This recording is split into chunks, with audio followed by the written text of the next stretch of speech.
ज्येष्ठ फुडारी कपिल सिब्बलान 30 वर्सां उपरांत काँग्रेस पक्ष सोडला. ताणें 16 तारखेर पक्षाचो राजिनामो दिलो. एक ज्येष्ठ फुडाऱ्यान काँग्रेस सोडिल्ल्यान पक्षाक हो व्हड दपको अशी चर्चा राजकीय मळार जाता.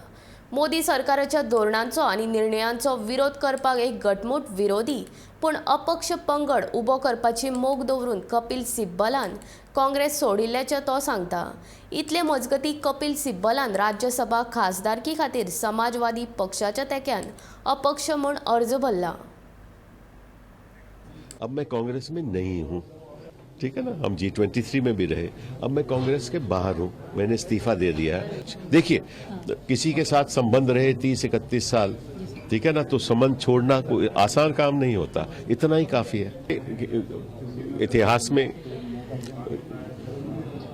कम ही लोग इंडिपेंडेंट बनकर सदन में आते हैं, खासतौर पे राज्यसभा में। तो मैं समझता हूँ कि एक बहुत बड़ा मौका मुझे मिला है और ये अखिलेश जी, शिवपाल जी, आजम खान साहब ने मुझे दिया है और मैं एक इंडिपेंडेंट आवाज़ सदन में उठाना चाहता हूँ।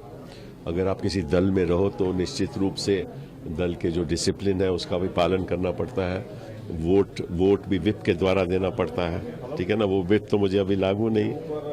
तो मैं चाहूँगा कि जो देश में जो समस्याएं हैं, एक इंडिपेंडेंट आवाज़ उठनी चाहिए। वो समस्याएं मैं सदन के द्वारा जनता के सामने रखूं। इस देश में बहुत सी ऐसी बातें हैं जो जनता तक पहुंचती नहीं।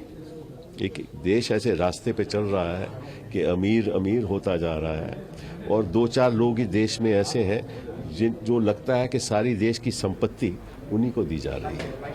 तो ये भी जनता को हमें बताना पड़ेगा।